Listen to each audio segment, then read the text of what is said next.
the human psyche and the collective consciousness, if that belief is within that collective consciousness, it just automatically gets absorbed into our psyches. Yeah. From thousands of years. So right now, I know there is a huge thing for the female collective consciousness. Like for thousands of years, this planet has been quite masculine and dominated by the masculine. And it's like we've lost that balance of feminine and masculine, and there's just a lot of pain and I guess sorrow sitting in the female collective conscious. And it's just like, I don't think we even can begin to understand what we really are. Welcome to Unapologetically You with myself, Host. And today's guest is a personal friend and has kindly given her time to talk about various topics, including her life's mission, her burning desire to impact the world, and finding her purpose. She raises important questions into carving a life that she not only loves, but thrives in. And Esther and I also talk about coaching and the impact of people's lives to help them access a deeper level of consciousness and self-development. There are so many nuggets of wisdom Esther gives in this podcast, and some of which include how to be fully present, how we can shift perspective on a negative or bad situation, as well as delving into what changes meditation has brought her, and then we link it into improving human performance. So I genuinely hope that you enjoy this new podcast with Esther and I. And of course, for those who aren't aware, we are also on Podbean and YouTube, where you can find the live recording, as well as Spotify. So don't forget to subscribe to the channels if you enjoy it, and this way you're aware of when the new content is being released. And if you would like to support us continuing to bring new guests in, feel free to connect to our Patreon page. And this is where we will make available new podcasts before the general public release. You'll also find opportunities to ask Kelly and I questions, to join forums, and possibly even come on as a guest on the show. So without further ado, here is Esther Dickinson on our podcast, Unapologetically You.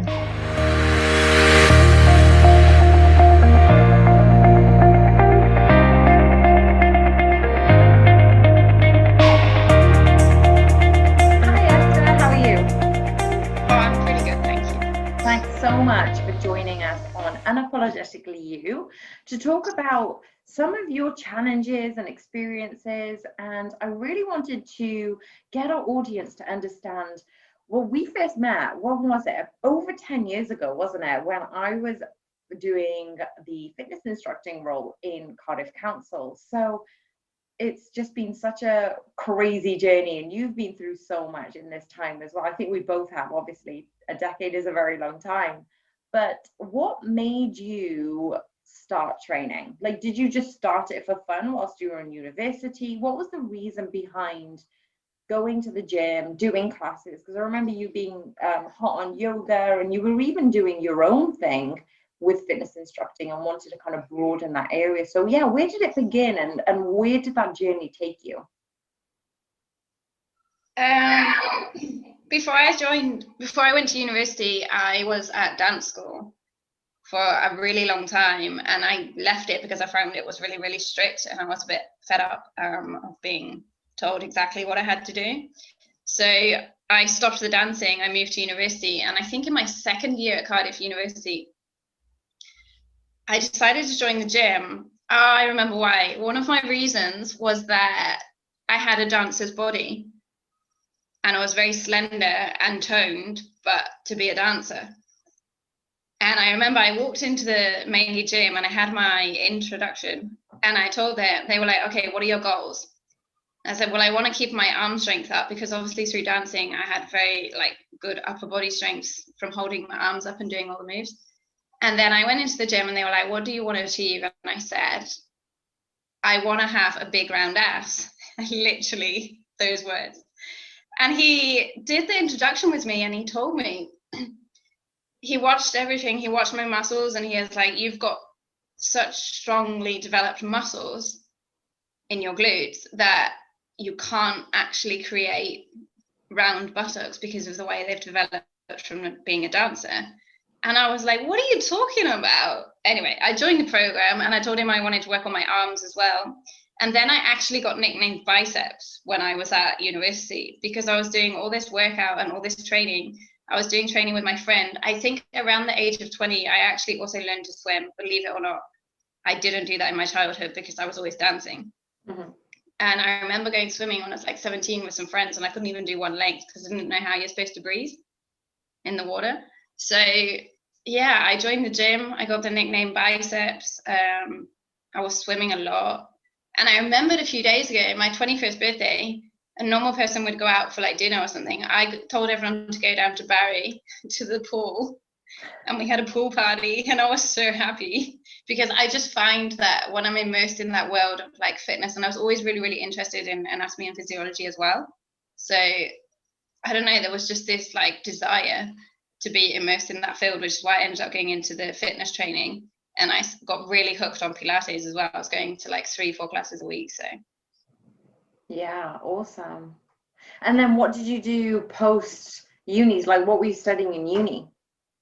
I was actually studying a law degree, and some of it I really, really enjoyed, but I decided at the end of the day that I didn't want to be slaving away in the lawyer's office doing like 10, 12, 14 hours days to have the money and luxuries, but no time to enjoy that. And I decided that the stress of that kind of job and environment was not actually for me. Mm-hmm. For quite a long time afterwards, I was debating whether or not to do a master's in human rights law, because that was one of my biggest reasons for doing law, because I'm really, really into my human rights.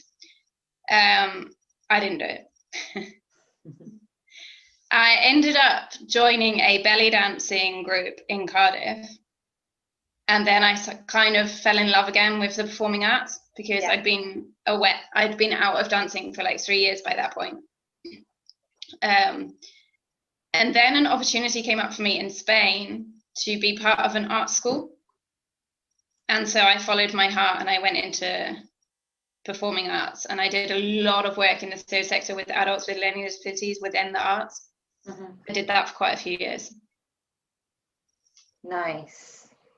And did you end up going to Spain, or did you travel first? Like, what did you do after coming back into the arts? So I had the internship in the south of Spain. That was in 2014, and then I fell in love again, and this time I fell in love with a country and a language and the hot sun. So I did my internship in the south of Spain, and I realized that dance and inclusive arts is a massive, massive field in Spain. So I carried on. I came back to Spain, like, I think my internship finished after about 4 months. I went back to England, and within 3 weeks, it was raining, it was cold, I wasn't happy. I booked a flight and I was back in Spain again. Yeah. Like the next month. And I was like, right, what can I do in Spain in order for me to stay here and still be immersed in the arts and to like try and find my way in that field? So I trained as an English teacher because it was the easiest way for me to stay in Spain at that time. Mm-hmm. And then I think I was going dancing in like contemporary dance and the inclusive stuff, maybe 5 or 6 days a week, mm-hmm. because I was so determined that that was my field that I was going to go into. Yeah. So I was volunteering in like 2 or 3 different groups, and I was going to my own dance sessions, like always. So I'd go and teach my English classes, and then if you couldn't find me, I was probably at the dance school. That's amazing. And what were the best, like, you've been through various countries, not just Spain, you were traveling through Asia, through India. What did that like adventure mean to you? Like, especially because you did it early on in life. It's kind of like that exploration, adventurous side of you. Was it always within you to travel? Because obviously, yeah, you said that you had done dance when you were younger, but then also you wanted to go into the legal profession. So that's kind of like pushed to the side now, and now you're going into this whole new adventure in Spain. But what made you open up to various opportunities and take, traveling worldwide? I guess when I was a kid, we used to just get the car and go on the ferry to France. So I spent so much time in France when I was a little kid. And I actually got to the stage where I was like, I'm so sick of France. I don't want to go to France anymore. That came back years later. I have been to France since, and I do love the French language. But there was just this innate desire within me. I remember telling my parents when I was 14, I'm going to live abroad. Yeah. And they were just like, what are you talking about? Like, no, we're in England. Like, what are you going to do abroad? And I was 14 and I told them, I'm moving abroad. Wow. It was 9 years before I actually did move abroad, but I did it. Yeah. And like, it was just always there. And I don't know why. And a lot of me actually, because I also ended up in Australia for a couple of years, which was amazing. But there was this part of me that rejected my nationality for a really long time. And I never really understood why or what the issue was. And now I don't care because I know I can live and do what I want, like wherever in the world. Yeah, for sure. But yeah, for a really long time, I was just really against England and the British. And I don't actually know why or where that came from. But yeah, from the age of 14, I was like, I'm moving abroad. So I moved to Spain when I was 23. And then I stayed there for like 4 years before I went to Australia for another couple of years. Yeah. And yeah, just moving around. It was amazing. But then I got to the stage where I was like, I'm exhausted of this, like chopping and changing. I need to stop. Yeah. And then COVID happened. So I had to stop. And it was kind of a blessing in disguise. Because now I need to focus on other things and get my career. Also, you've done a lot of teaching in dance. You've done a lot of teaching roles for English, especially in Spain. So how have you transitioned from teaching roles to where you want to be now? Because obviously you've moved away from that professional field of, you know, you didn't really want to go into law and you didn't want to be in that area, and you want to serve people, right? You want to help people. And that kind of came across when you said, if you do become a lawyer and you go into this field, you want to go into human rights. So how has that cultivated your purpose and your drive into your future career? Because I know that you want to go into writing and you've got such a creative side to you, but it can go into multiple streams. So how have you come to the direction to where you want to go now? And as you said, you're going to be, you know, transitioning into your future projects and your career. So tell us a little bit more about that. Yeah, I think about 3 years ago, I started to do an inwards journey and self-development, because I figured, I don't know what made me decide it at that point, but I knew there was something missing. And it was all like very well and exciting and awesome doing the traveling, because you're just always on an adventure. But again, like when I can't remember what I said earlier now, this innate desire within me to do something different. Yeah. So yeah, like you said, I always knew that human rights was like really integral to me. And I don't know why. I think, well, my parents took me to India for the first time when I was about 16. Okay. So I had that impact from quite a young age of like this entirely different culture and way of living, and just seeing the way that different people live. So from a really young age, I've had that like eye-opening experiences of the fact that we haven't all got the same. And I do want to change the way that people live so that then they can impact the people in their lives, and it will just get bigger and bigger and bigger. So between the human rights, me working in the third sector with adults with learning disabilities for a long time, and all of my traveling, there's just like, you know, how the ego wants one thing, but then like really, really, really deep down, there's just a different like perspective and viewpoint. And it's like, well, I could do a job or keep traveling and just having fun, which is great because it serves me, and then I'm happy, so whoever I talk to is going to be happy. But there's just like this absolutely burning desire to impact the world on a much larger scale. So I think for about the past 3 years, I've kind of been like going inwards, trying to figure out what is my purpose, what am I going to do while I'm here, and what do I want to create to then share with the world and other people. And my vision is just absolutely massive. Like, it's ridiculous. I was telling somebody about it last week, and then she was like, what are your goals? And I started to talk about my goals, and I was like, whoa, these are massive. But I don't know, every time I think of doing something, I'm like, that's not big enough. Yeah. And so now I'm going through this transition of like, okay, I was a teacher and I do enjoy teaching, but I kind of feel myself going more like, I'm not the teacher. I'm not here to tell you how to do something. I would prefer to be in a kind of role where I guide that person to find it within themselves. Because every time that I go through a transition or a process or some kind of transformation with my journey, it just feels amazing and so rewarding. And I'm like, I really want to help other people to access that within themselves. Yeah. So yeah, I've been going for 3 years, I think, because I started by picking up Julia Cameron's The Artist's Way. And I think that was 3 years ago.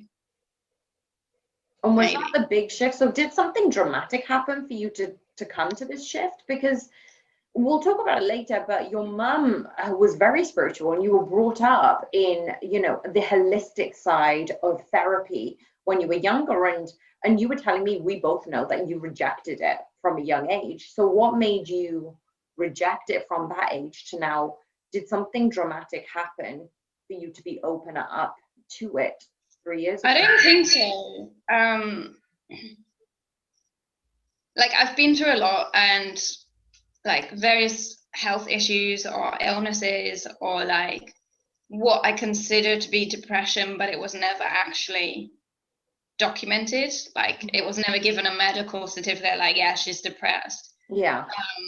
And actually, I've done so much reading through the self-development journey that like there's all this talk about the dark night of the soul. So you may feel depressed or lonely, but it's like when you are shifting or growing, and it's just so painful or so scary that you think that, oh my God, I'm depressed. But then you realize that it's just growing. So I went through that, I dealt with that. But I guess there was just always this calling for me to go inwards. And then I started meditating. Like, I always heard about meditation, but I didn't grow up in a society where it was integral. It wasn't part of my family. It wasn't part of like any of my friends' families. They don't do it in schools. So I didn't really consider it as like a normal or natural thing. And then I think when I started, when I had the health issues, and this is really funny because everything big, like to do with growth and self-development or the health issues or like anything related to the psyche, has only come up since I left the UK. Oh, okay. Like, when I was in the UK, I never even thought about any of this stuff. And I guess all of this started to happen when I left, which was 7 years ago. So it's really interesting. And I read Carl Jung's book last year, The Man and His Symbols. And I've always been quite interested in psychology. So I kind of psychoanalyze myself a lot of the time, which is, I don't know if it's healthy or not. Yeah. But it does give me a great perspective, because quite often somebody will do or say or act a certain way, and I'll try not to react. And then I kind of step back and go, well, that hasn't really got anything to do with me. Yeah. And that's whatever's going on inside of them. And I remember saying that to my dad last year, and he just said like, wow, you have incredible insight. So yeah, I don't remember what your question was, because I went off on a tangent.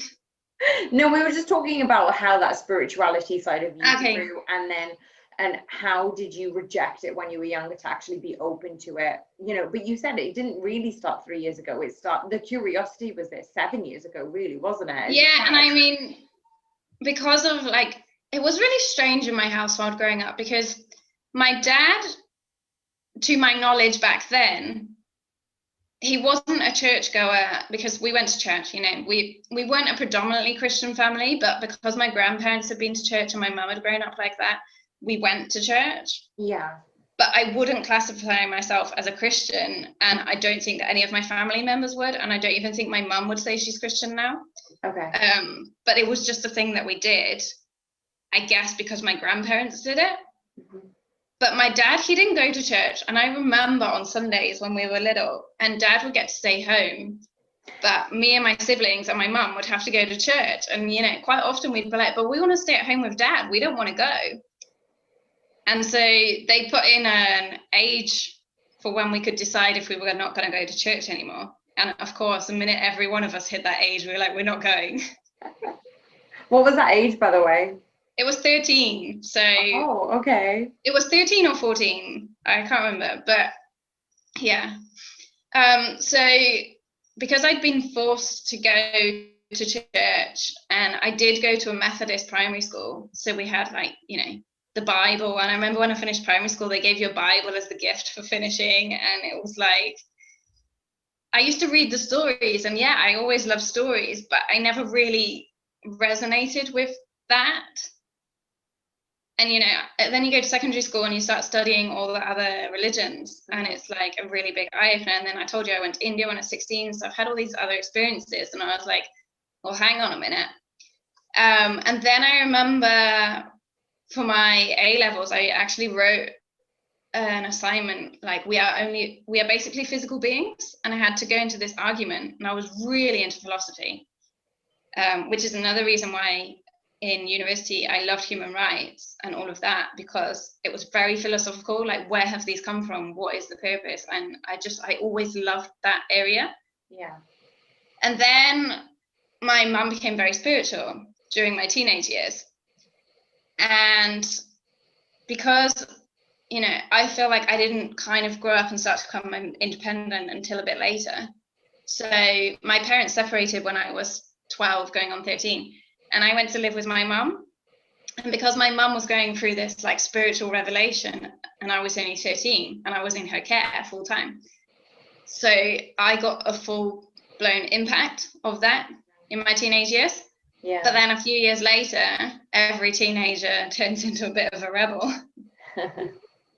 And I was just like, no, I don't want this. Like, what are you doing? I need to go off and be my own person and be a normal teenager.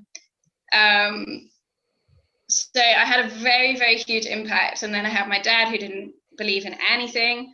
Mm-hmm. Then I had my mum, who'd, like, gone to church through my childhood years, and then she was going through this massive spiritual, like, revelation, and she started talking about, you know, spiritual entities, spiritual beings. There was a lot of talk about God, which took me a really long time to, like, process and kind of get over. So I actually did some training with her until I was, I don't know how old I was when I did the last one.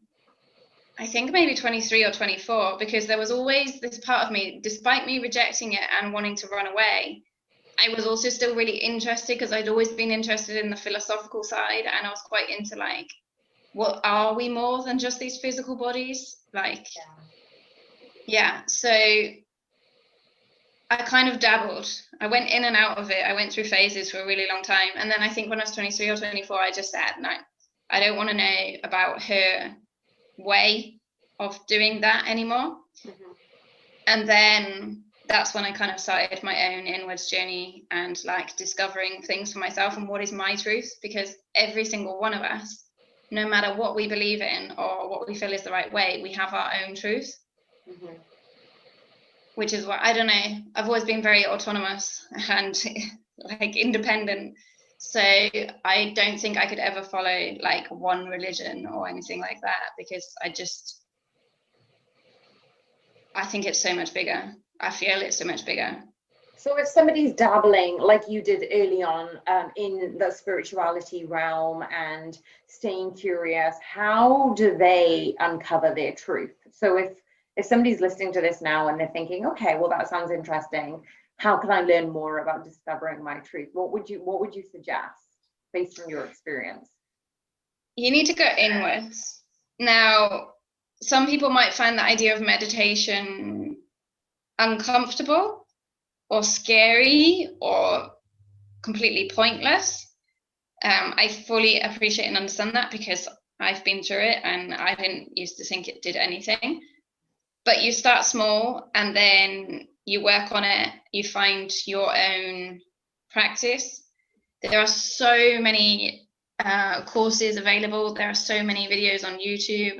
Like meditation, even if you can just quiet your mind for 1 minute,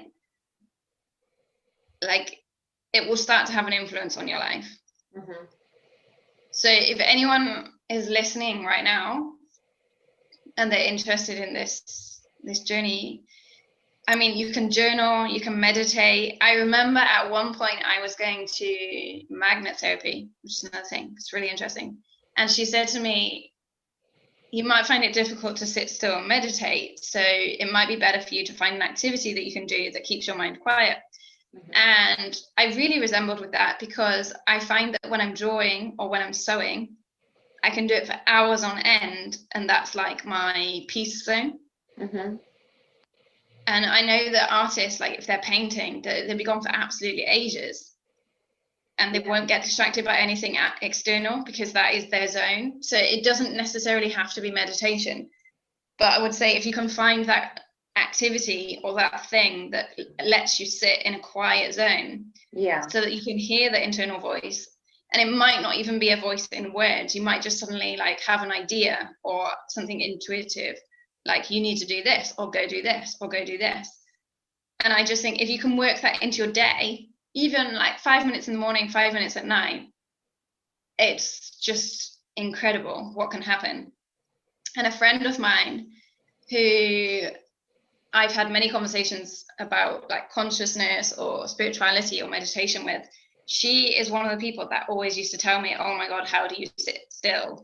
Like, I can't do it. And I said to her, like, you just got to start small. And I can sit for hours now because it's just so easy to just be in that zone. But I remember like even 10 minutes when I started was just so difficult. So she started and she's wanted to be a mum for a really long time. And I don't know how many months ago she started meditating, like 10 minutes in the morning, 10 minutes at night. And she said to me after a short period of time, she realized that her anxiety was going down. She was feeling more content in herself, more peaceful. And she's actually pregnant and due to have the baby this year now. So I just think that it's really healthy and just quieting that mind, because we're overrun with the chaos of life, especially in the West. And it's like now everything is instant messaging. People call you, they want immediate answers. And it's like we're rushing through our days and we're not taking that time out. And it's so unhealthy. Yeah, you make a really good point, especially regarding, it doesn't necessarily need to be meditation. It's like trying to take off the label of meditation. And there are so many different ways that you can tap into this alternate state of consciousness.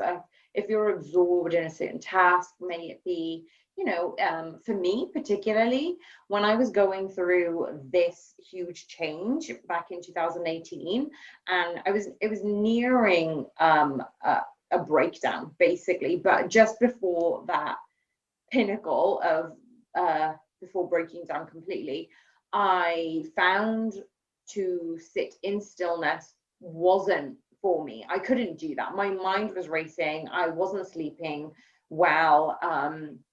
And so for me, it was more a case of guided yin yoga. And for me, that's slow enough, but with incorporating movement into my body, increasing the levels of serotonin and dopamine, that was enough for me to concentrate on movement with my body and staying present. And the more and more I stayed present, then that could go into, you know, going for a walk in nature, not having your earphones and listening to music, just actually being absorbed in the moment. And then more and more times I felt awareness within the present moment meant that my level of meditative mindfulness state kept elongating. And I was telling you, I think it was a couple of conversations ago, of I sat and just listened to music and not used guided meditation. So after months and years of practice of trying to find my own version of meditation, it fluctuates. You know, you need different things at different times, and you'll be going through different lessons.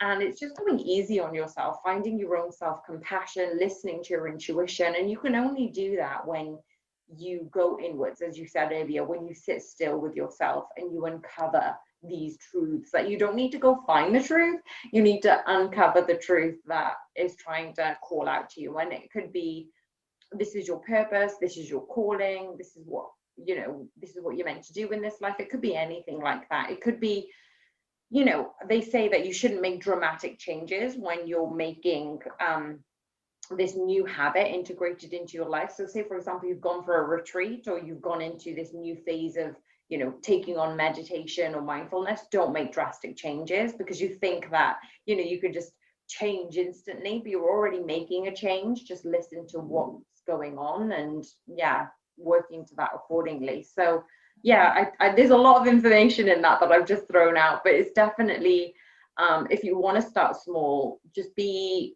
able to sit in stillness or do something that you love, and you'll feel that the time space continuum, that'll just disappear. You're not focused on where you are, you're actually in the zone. And then it links more to like performance, like flow state. If you're in the flow state, it could be surfing, it could be writing. People find this flow state frequently, but how can you tap into that and increase your level of creativity and productivity? Because that is researched to say that, you know, the more and more you can tap into these areas, the better you are in yourself, in your life, in your work. So it's really, really good to see how your journey has evolved that way. Yeah, definitely. I think it's really key what you've just said there. Like, you can tap into your flow. It doesn't necessarily have to be meditation. So, I mean, I'm still developing, I'm still finding my balance, I'm still changing. Like, well, we're forever changing.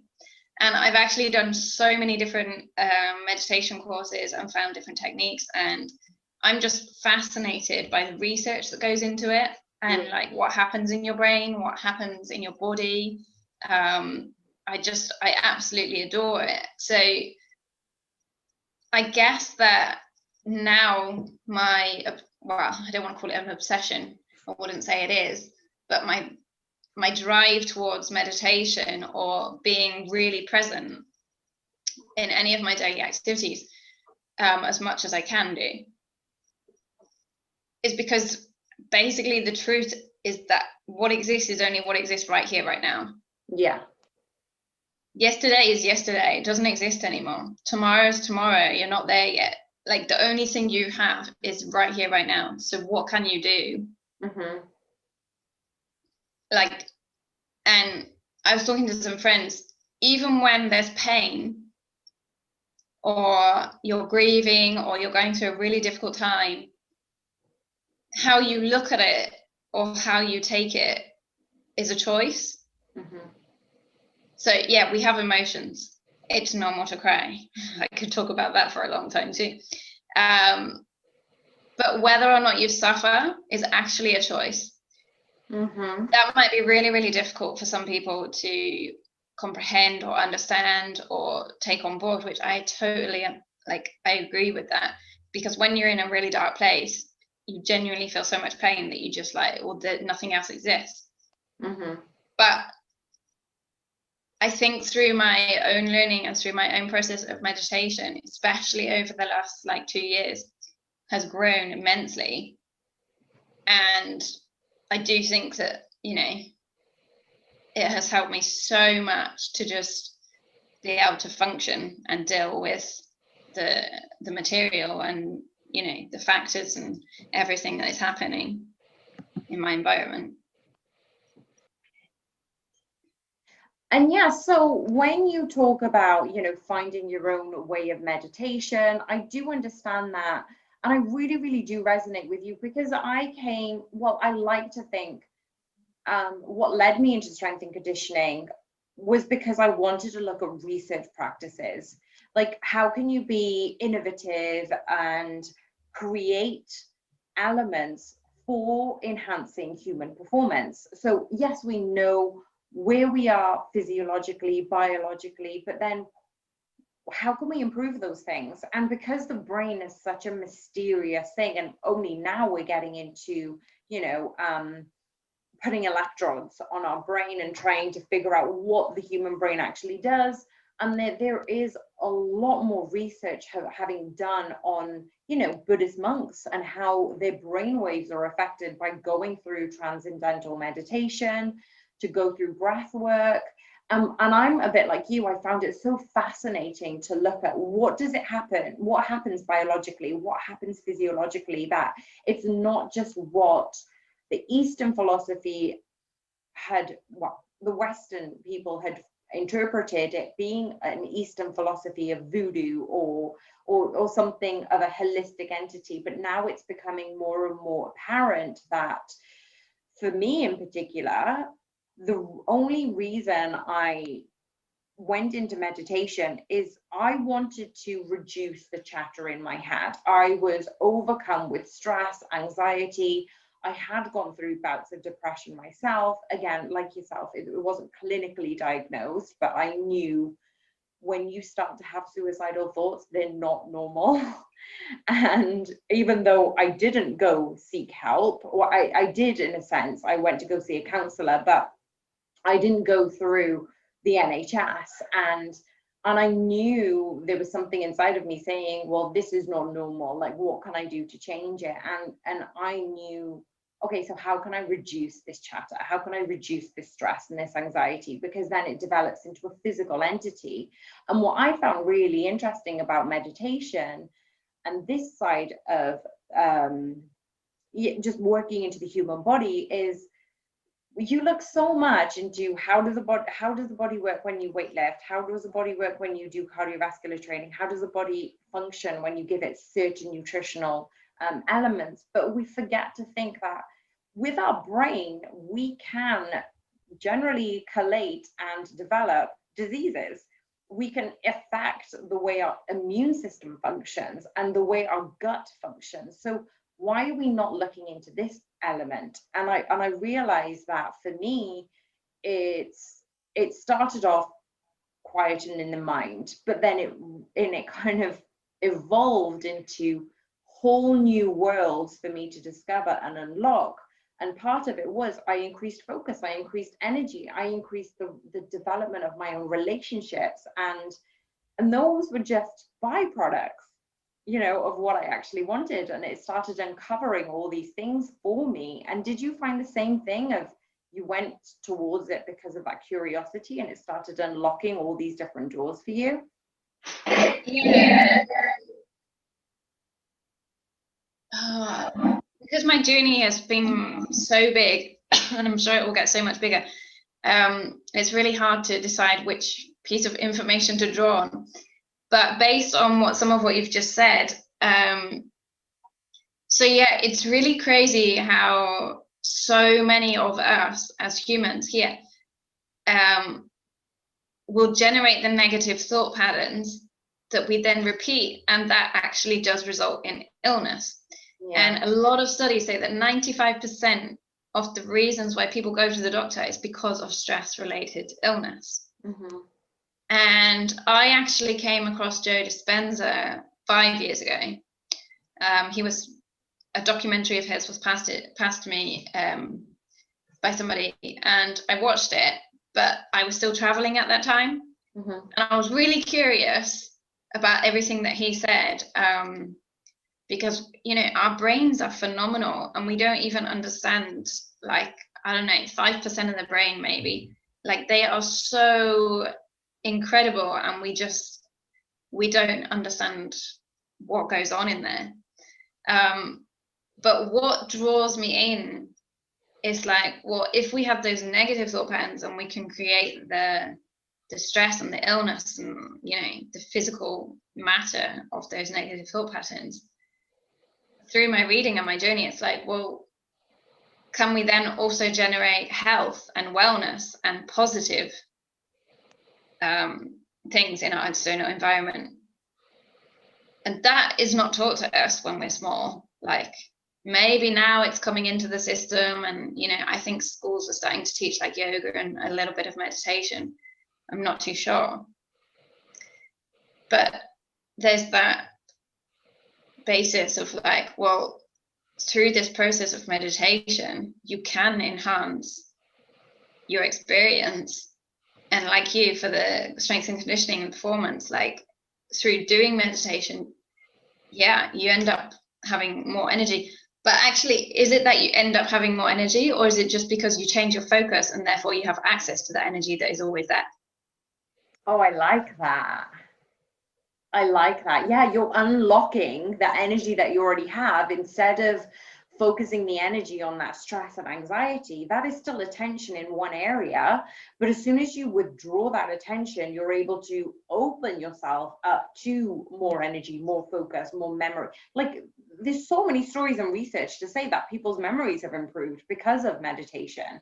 So that's what I mean. There's such a huge area, this huge scope to how much meditation can be beneficial, but this is just one aspect of what we're talking about. Like, if we went into the science side of things, I know Joe Dispenza does this very, very well, but he talks about, you know, the neurological pathways and then the structuring, the restructuring of DNA. So if you can then restructure that, then you can alter the states that you're in and how your body functions. Now, to me, that's mind-blowing. And I think for humans, we need evidence.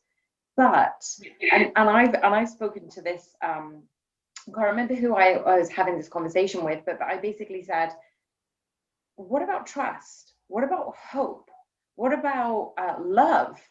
All of these things that we have are legitimate things that can actually help us in our well-being, in our state, but we don't question it.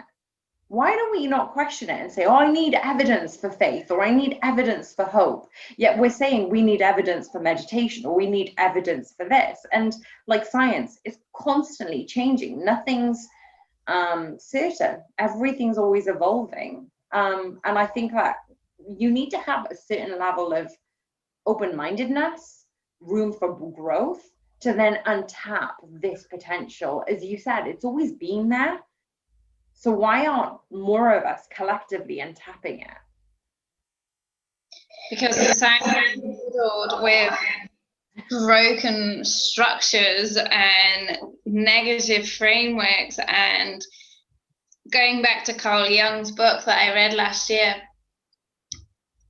it's fascinating. I can't get my head around it, but like, the human psyche and the collective consciousness, if that belief is within that collective consciousness, it just automatically gets absorbed into our psyches. Yeah. From thousands of years. So right now, I know there is a huge thing for the female collective consciousness. Like, for thousands of years, this planet has been quite masculine and dominated by the masculine, and it's like we've lost that balance of feminine and masculine, and there's just a lot of pain and, I guess, sorrow sitting in the female collective conscious. And it's just like, I don't think we even can begin to understand what we really are. Mm-hmm. And I actually wrote a piece on the collective conscious a couple of months ago, and it's like, if you talk about the 4-minute mile, for example, nobody believed that was possible. Yeah.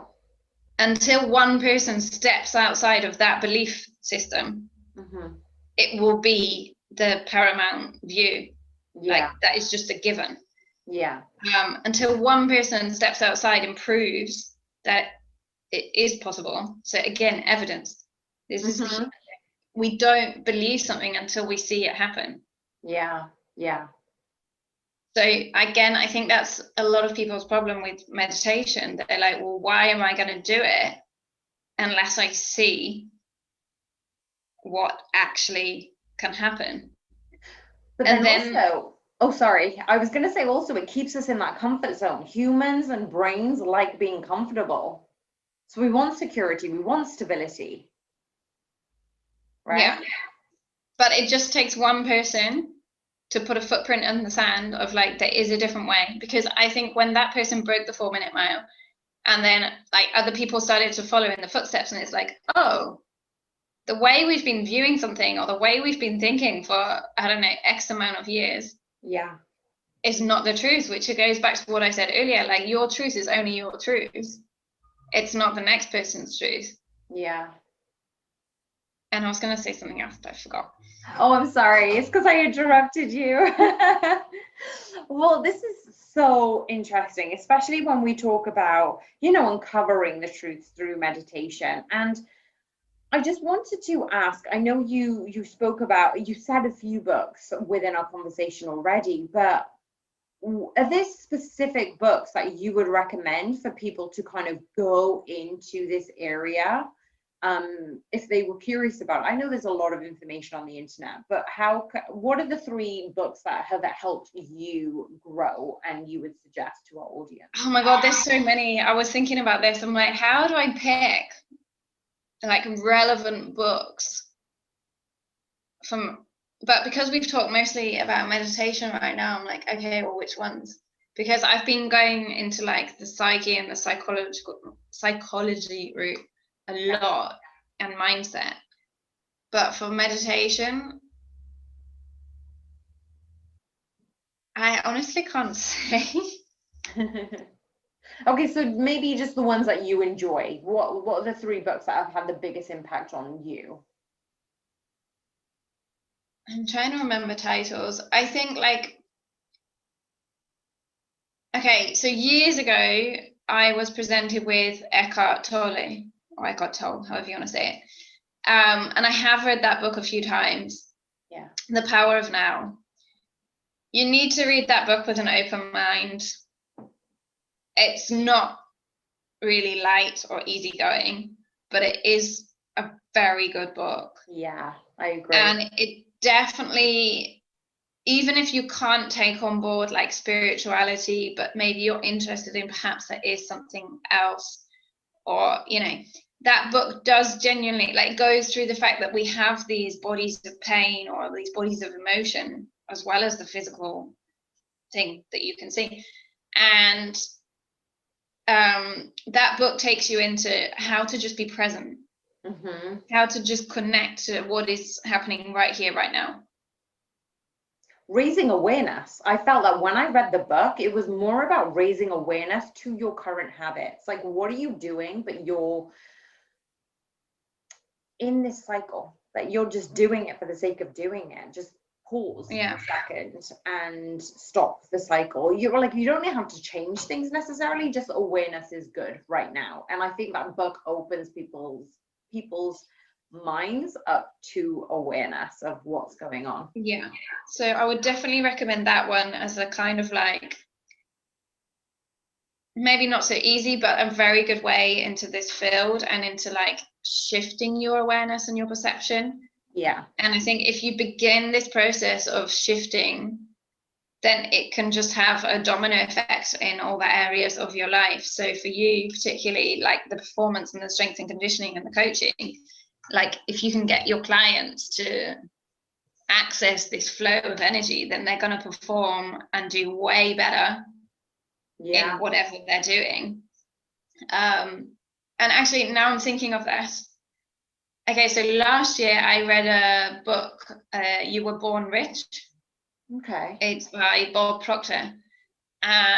He's a coach, entrepreneur, speaker I think he actually lives in Canada. I was going to say the US, but I think he's actually in Canada. So I followed him for a little while and took what I needed, because this is always the thing, like you read a book, maybe not all of it is relevant to you, but you take what you need. But his book, You Were Born Rich, is quite interesting. And it's got some really, really awesome processes in that book. And he does talk about thought, and like when you send a thought out, like what is it, what happens, and it's, yeah, I really enjoyed that book, and I was actually thinking about it yesterday. I think I'm going to be reading it again for sure. Amazing.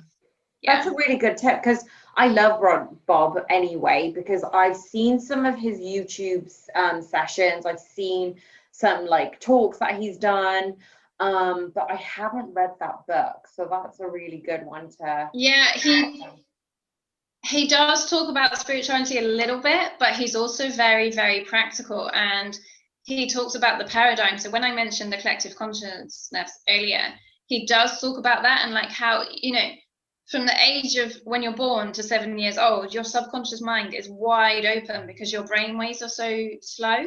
Yeah. So those first 7 years of life, whatever gets put in, well, you absorb everything that is in your environment. So if you grew up in the first 7 years of your life in a household where maybe you didn't have enough, or it felt like you didn't, or you were denied, like, I want to go horse riding, or I want to go to dance school, you can't because we don't have the money to pay for you, like those kind of things. In those first 7 years, even though you don't realize, that will become into your way of thinking and your way of life. And equally, if you grow up in a really abundant household in those first 7 years, and like really good, strong beliefs around money, around love, around, you know, different areas or things in society, like those are going to become part of your belief system. Okay. So Bob Proctor's book is great, and he has got videos on YouTube about the subconscious mind and the conscious mind. And you know that your subconscious mind is 95% of who you are. So it's pretty scary, because everything you do is like automatic based on your subconscious way of thinking. Yeah. Because we don't need to think about, you know, if we've got a scratch, how is that being healed? We don't need to think about our breath. Like, there's so much our body and our brain is communicating with each other consistently to try and bring us in a state of equilibrium, homeostasis. So, and you never have to tell your heart to keep beating. You can go to sleep at night and know that your body is just going to do its job, and it's just like, it's phenomenal. And then we just overrun ourselves with worry and anxiety, and it's just like, it's also wrong. Yeah, for sure. Okay, so moving on to some more quick fires, is do you have a favorite podcast? I like this question because I was traveling for so long. I was really not tuned in to much else than my traveling experience. Yeah. So I never really got into podcasts. That said, and something you just said, I think about, like, when you get a scratch, you just heal, and you don't have to think about it. And I've just remembered one of the Lewis Howes episodes where he has a conversation with Joe Dispenza, and Lewis talks about the fact that he grew up in a Christian household and very spiritual. So it was like taught to him that, like, you have this spiritual being inside of you, you heal naturally, and it's always available. And so I have followed quite a few of Lewis Howes. I'm going to say that one because traveling around living out of a backpack, I wasn't really like interested, but over the last 12 to 24 months, I've really started to connect back to the world and see what people are doing. So I'm going to say Lewis Howes. Amazing. And last question, we always ask all of our guests, who would you like to hear from next? So who do you know that would be an awesome guest for us to bring on Unapologetically You? Oh, I don't know if this would work, but I've been thinking about this woman this week especially, because I'm also moving back to the UK very, very soon. And my dance teacher when I was a little kid is one of the most phenomenal women that I know. And she has created so much in her life. And I was actually thinking about her, like, I would really love to know what her business journey has been. Ooh, So I actually asked my mum, because my mum used to go to fitness classes with her.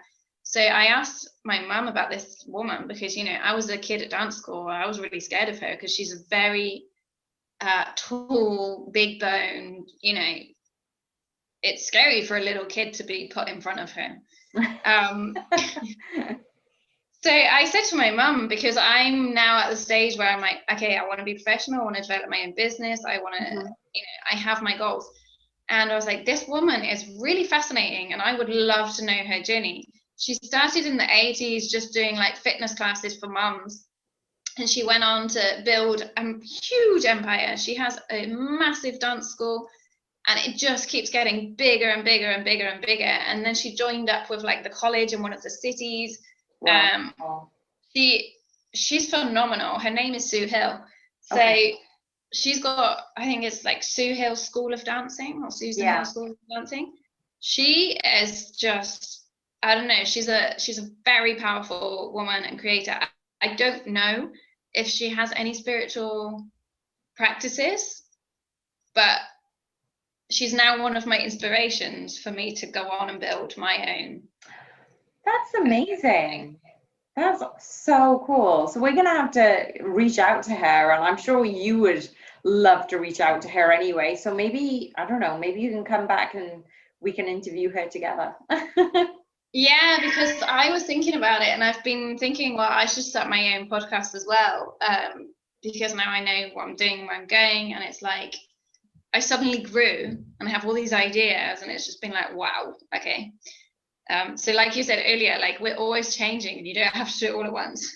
Yeah, for sure. But yeah, that woman, I'm really interested because now I've grown, I'm older, I'm not the little kid anymore. I can actually have a conversation adult to adult. Yeah. She's insanely powerful and creative and business driven, but I do believe that it is all heart centered. Yeah. So she's definitely a target. Yeah, for sure. I think there will be a really good follow-up to not only as a businesswoman, what she's done to cultivate her own empire, her own legacy. Well, she's got, I'm not entirely sure, but because when we were kids, you had to get all the dance equipment, like we either had to get it from London or a special place. But she's even, I don't know if it's her own dance clothing line, but she has now got a shop attached to the studio. Wow. Which did happen when I was still there, so like 15 years ago. But she's, honestly, that woman, I just thought of her last week and I was like, she built an empire. Like, I need to talk to her. Yeah, for sure. Well, let's do it. Well, let's all get together and grill her on her business. That would be amazing. Well, thank you so much for your time and being so open and vulnerable and raw with your experiences and, you know, how you've grown up and your way of thinking. And I'm so excited to see what happens next. So I'm going to have to get you back on. Like, there's so much. So I need to go and write the book now. Amazing. Well, yeah, we're going to keep following you and see your progress. So it'll be really, really exciting to follow you from here forward and see what new adventures and doors are opening up for you. I'm excited. Thank you so much. All right. Take care. Bye.